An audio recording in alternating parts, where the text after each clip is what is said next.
दोस्तों नमस्कार, स्वागत है आप सभी का आप ही के चैनल उषा की किरण में। दोस्तों आज हम आए हुए हैं लखनऊ टाटा मोटर्स के इस प्लांट में, जहां पर हम प्लांट का पूरा विजिट आपको देंगे। पूरे प्लांट का अंदर क्या क्या कार्य प्रणाली यहाँ पर होती है, किस तरह का काम होता है, हर चीज के बारे में हम आपको डिटेल में इन्फॉर्मेशन देंगे इस वीडियो के साथ में। साथ ही दोस्तों मैं आपको बताना चाहता हूँ कि टाटा मोटर्स के इस प्लांट के अंदर यहाँ पर MCV मार्को पोलो जो बसेज होती हैं, CNG ट्रक्स होते हैं और यहाँ पर तमाम सारे व्हीकल्स का निर्माण किया जाता है। तो दोस्तों हम खास तौर से इंदौर से चल करके आए हुए हैं लखनऊ। इस प्लांट का पूरा विजिट करेंगे और आपको बताएंगे कि यहाँ पर किस तरह से जो है कार्य को अंजाम दिया जाता है। लगभग 600 एकड़ के अंदर फैले हुए टाटा मोटर्स के लखनऊ प्लांट की स्थापना हुई 1992 के अंदर।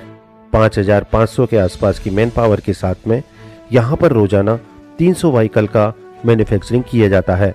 गाड़ी के अंदर लगने वाली केबिन की वेल्डिंग शॉप, पेंट शॉप और गाड़ी के अंदर लगने वाली एक्सल असेंबली भी यहीं पर स्थापित की गई है। दोस्तों इस प्लांट के अंदर heavy commercial vehicle, ILCV vehicle, CNG trucks and buses, electric buses का निर्माण किया जाता है।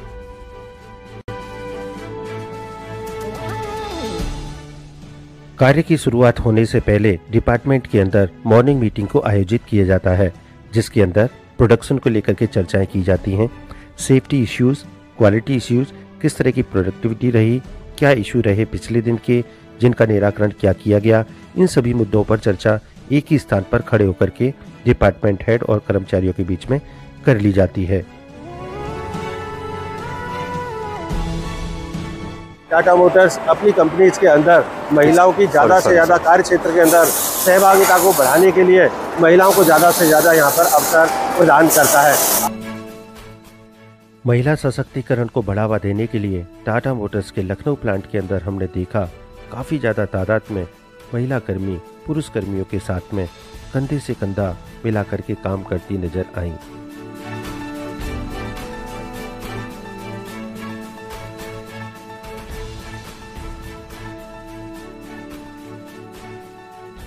टाटा मोटर्स के इस लखनऊ प्लांट से बनने वाले तमाम तरह के व्हीकल्स का एक्सल असेंबली का कार्य इसी डिपार्टमेंट के अंदर किया जाता है। एक्सल असेंबली कंप्लीट होने के बाद में इस असेंबली को ओवरहेड EMS कैरियर के द्वारा मेन लाइन के लिए सप्लाई कर दिया जाता है।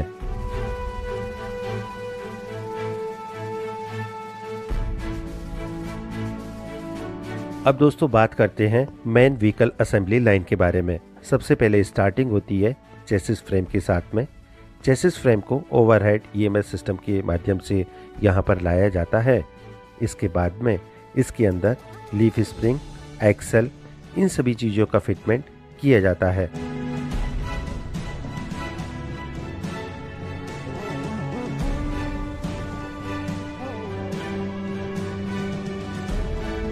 एक्सल को ड्रॉप करने के बाद में DCNR के माध्यम से एक्सल की टाइटनिंग की जाती है।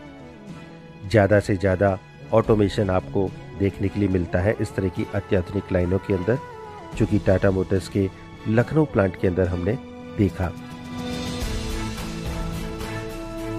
डिजिटल स्कैनर के माध्यम से क्वालिटी चेक जो कि हर स्टेशन पर किया जाता है। अब बारी आती है व्हीकल के अंदर प्रोपेलर शाफ्ट के फिटमेंट की। इस तरह से अलग अलग स्टेशन के माध्यम से चेसिस फ्रेम बढ़ता रहता है और कन्वेयर के द्वारा गाड़ी आगे बढ़ती रहती है। कुछ पार्ट को गाड़ी को इन्वर्ट करके लगाना होता है। इसके लिए गाड़ी को यहाँ पर यानी कि चेसिस फ्रेम को इन्वर्ट कर लिया जाता है। इन्वर्ट करने के बाद में गाड़ी के अंदर अदर असेंबली को कंप्लीट कर लिया जाता है, जिनके अंदर एग्जॉस्ट पाइप और अन्य प्रकार की असेंबली को कंप्लीट किया जाता है। इस तरह से व्हीकल आगे बढ़ता रहता है कन्वेयर के ऊपर और अलग अलग पार्ट यहाँ पर असेंबल किए जाते रहते हैं। आगे जाकर के व्हीकल का हार्ट यानी कि इंजन को भी ड्रॉप कर लिया जाता है, जो कि EMS सिस्टम के माध्यम से ओवरहेड कैरियर के द्वारा व्हीकल असेंबली लाइन को सप्लाई किया जाता है।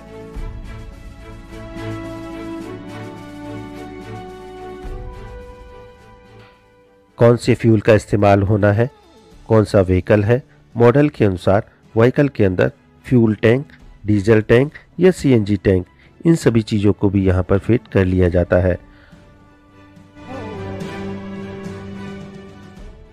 वेल्डिंग शॉप से कंप्लीट होकर के केबिन पेंट शॉप होता हुआ ओवरहेड ईएमएस सिस्टम के माध्यम से व्हीकल असेंबली तक पहुंच जाता है। मॉडल के अनुसार किस तरह का केबिन लगना है उस तरह के केबिन का यहाँ पर ड्रॉप हो जाता है और केबिन का फिटमेंट भी कर लिया जाता है। केबिन के ड्रॉप होने के बाद में तमाम तरह के कनेक्शंस को भी यहीं पर कंप्लीट कर लिया जाता है। अब बारी आती है व्हीकल के अंदर टायर के फिटमेंट की। तो मैनिपुलेटर के माध्यम से टायर का फिटमेंट व्हीकल के अंदर कर दिया जाता है। टायर यार्ड में टायर्स की असेंबली की जाती है और उनको कन्वेयर के माध्यम से ही व्हीकल असेंबली लाइन को लगातार सप्लाई कंटिन्यू किया जाता है। तो दोस्तों, कन्वेयर से होते हुए अलग अलग स्टेशन पर अलग अलग पार्ट की असेंबली होते हुए हमारा ट्रक अब जाकर के कंप्लीट हो जाता है और ट्रक बनने की इस प्रोसेस के बाद में ट्रक को भेज दिया जाता है अगले स्टेशन की ओर, जहां पर अत्याधुनिक कंप्यूटराइज्ड सिस्टम के माध्यम से व्हील अलाइनमेंट का कार्य कंप्लीट किया जाता है। व्हील अलाइनमेंट का कार्य होने के बाद में व्हीकल को आगे भेज दिया जाता है डायनो के ऊपर टेस्ट करने के लिए, जहां पर गाड़ी को रोलर और मशीन के माध्यम से speed test, gear test, power test, ABS test, इन सभी जांच को यहां पर कंप्लीट किया जाता है, जिसके अंदर सबसे पहले फ्रंट एक्सल की जांच की जाती है। रोलर और मशीन के माध्यम से गाड़ी को एक खड़ी हुई अवस्था में दौड़ाया जाता है और सारी स्पीड एंड सारे पैरामीटर ड्राइवर को सामने लगे हुए स्क्रीन के ऊपर दिखाई देते रहते हैं।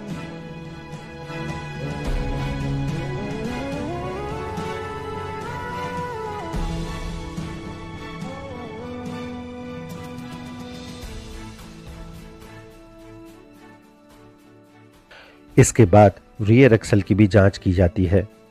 रोलर और मशीन के माध्यम से speed test, gear test, power test, grid test, ABS test, हर तरह की टेस्ट को यहाँ पर कंप्लीट कर लिया जाता है।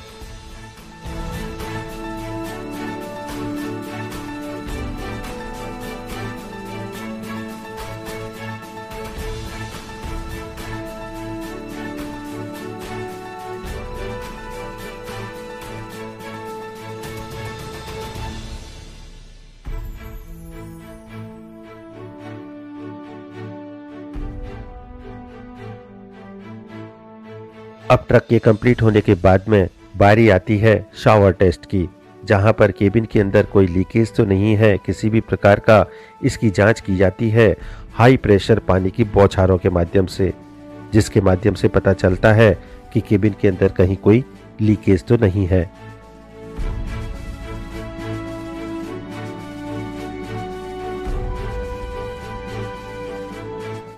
तो दोस्तों, इस तरह से गाड़ी का निर्माण होने के बाद में सभी प्रकार की टेस्टिंग होने के बाद में गाड़ी आ जाती है अब अपने फाइनल इंस्पेक्शन डिपार्टमेंट के अंदर। यहाँ पर गाड़ी का प्री डिस्पैच इंस्पेक्शन किया जाता है और गाड़ी को अंडरपेट और सभी प्रकार के चेक पॉइंट को चेक सीट के माध्यम से चेक करने के बाद में गाड़ी के अंदर लगा दिया जाता है ओके टैग और गाड़ी को भेज दिया जाता है डीलरशिप के एंड तक और डीलरशिप से आपके घर तक। तो दोस्तों, इस तरह से होती है ट्रक बनने की पूरी प्रोसेस कंप्लीट। हम टाटा मोटर्स लखनऊ प्लांट के आभारी हैं, जिन्होंने हमें अवसर दिया कि इस तरह का वीडियो हम आपके लिए ला पाए। वीडियो अच्छा लगा है तो लाइक और शेयर अवश्य करें। जय हिंद, जय भारत।